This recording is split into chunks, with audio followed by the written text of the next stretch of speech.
Bismillahirrahmanirrahim. Today we are going to do revision of Idafa, and here we are going to study how status comes into action. Previously we have done huruf jar, we have done jar majroor, fragments.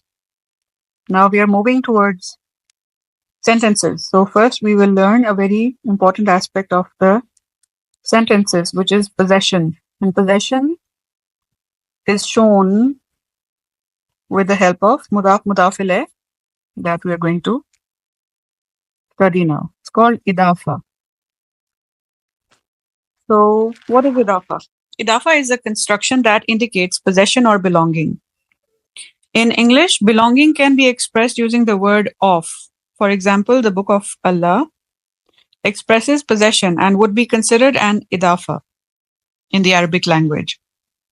The fragment is made up of two parts. First is the word before of and is called the mudaf. So the thing that is possessed comes before of. So the first word before of is called the mudaf. The word before of is that which is possessed, right? Something of something or something of someone. So something that is possessed comes before, and it is called the mudaf. The second part of the word is after of. This is called the mudaf ilayh. The word after of is the owner of the one that is possessed. Owner of the thing that is possessed, or so the word after of is the owner or the possessor. Let me say that once again. Idafa is a fragment that consists of two parts. One is the mudaf, the other is the mudaf ilayh. Mudaf is the word that comes before of, and mudaf ilayh is the part that comes after of. So we can see here the Book of Allah. The book is mudaf, then we have of, and then we have Allah. That is mudaf ilayh. So the possessed and the possessor. Possessed, possessor. Possessed, possessor. Right? Thing that is possessed is mudaf. Thing that is possessed is called mudaf. And the one who owns that thing, owner of the mudaf is mudaf ilayh. Owner of the mudaf is called mudaf ilayh. So when you see a fragment that seems to indicate belonging but does not contain an of, the fragment can be rearranged to make the of apparent. For example, the cat's paws can be rearranged to read the paws of the cat. The fragment his eyes can be arranged to read eyes of his. This is how Arabic works. So what is the grammar of Idafa? Like everything, it is very important to know the grammar of Idafa because then our job becomes easy. And when we study something, we can break it down very easily when we have the rules on our fingertips. So what you have to do is you have to memorize the rules. Ideally, all of them should be on your fingertips, in your head, in your brain, readily available so you can always remember and refresh. And then break down the sentences and the words and the fragments without even getting a book or reaching out or searching or asking ChatGPT. These are very simple rules. With practice, they become very easy. So the grammar of Idafa. There are three grammatical conditions that an Idafa must meet. There are three grammatical conditions that an Idafa must meet. There are three grammatical conditions that an Idafa must meet. So there are three. Just remember these three rules. Mudaf must be light, and mudaf cannot have an alif lam. Mudaf must be light means that mudaf will not have a tanween. The words with tanween are heavy. If you remember, the words with tanween are heavy. Mudaf must be light. That means it does not have a tanween. And the mudaf cannot have an alif lam. That is, it cannot have an al. The mudaf ilayh or the owner must be in the jar status. The mudaf ilayh must be in the jar status. Also know that nothing can come between mudaf and mudaf ilayh. This is not a long distance relationship. Mudaf ilayh will be right next to each other. Mudaf ilayh will be right next to each other. Remember, there are times when partly flexible word can be made fully flexible by showing a kasra in the jar form. A partly flexible word can be made fully flexible in two ways: by adding alif lam or by making it a mudaf. Remember that the mudaf ilayh must be jar. Let's look back at the different ways the jar status shows itself. So if you look at this table, all of these are jar.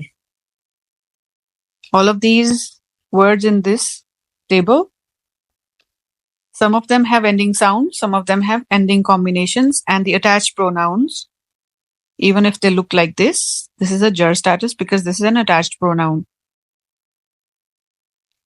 So Muslimin, Musa, Yusufa, Muslimaini, Muslimina, Muslimatin, and who.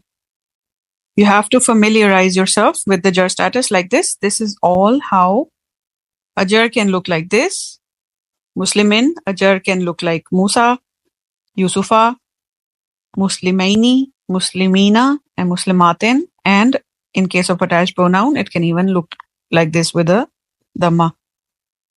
So you have to familiarize yourself with these terms and these looks of the status. Let us look at a few examples. Rasulullahi, the Prophet of Allah. Rasulullahi, the Prophet of Allah.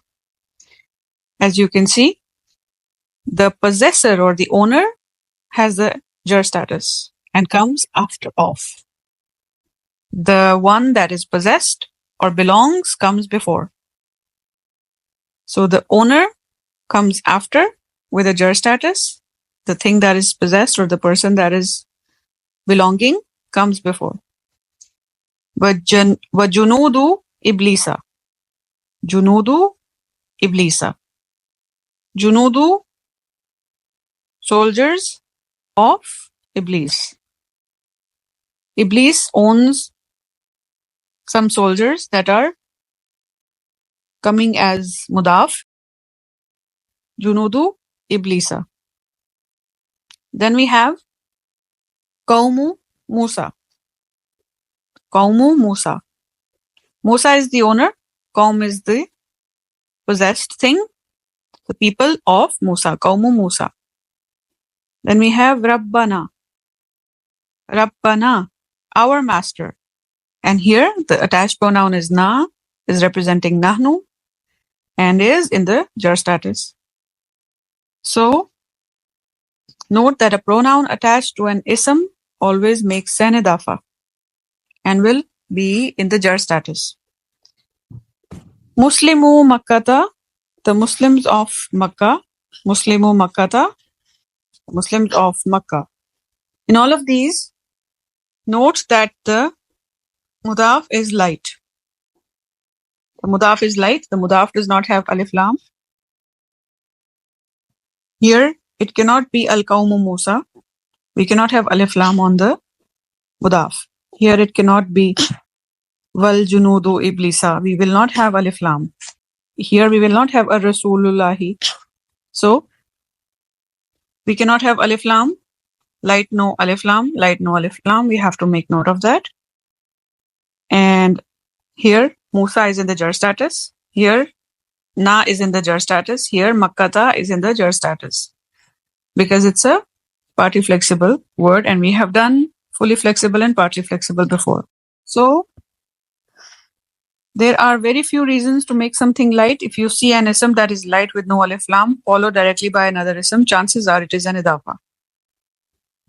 Even if you cannot be completely sure that the word after it is in the jar status, this is the second of two reasons for a word to be in jar status. First reason was harf jar. Second reason is it can be a mudaf ilayh. So immediately, if you find a jar status, you look around if it has a harf jar before it or it has mudaf before it. So maybe it's acting like mudaf ilayh. You may also recall that the Idafa construction was referenced in passing a few times in previous chapters. Now that you know what an Idafa is, let us reiterate and relearn these rules. One of the 4 scenarios in which a word is made light is when it is a mudaf. One of the scenarios in which a partly flexible word is made fully flexible is when it is a mudaf. Idafa can be chains. Idafa can come in chains. Take a look at the fragment, my mother's food, or the food of the mother of mine. Notice that in this fragment, the word of appears twice. The presence of more than one of creates what we call an idafa chain. In this chain, the middle word mother is a mudaf ilayh to the word before it, food, and a mudaf to the word after it, mine.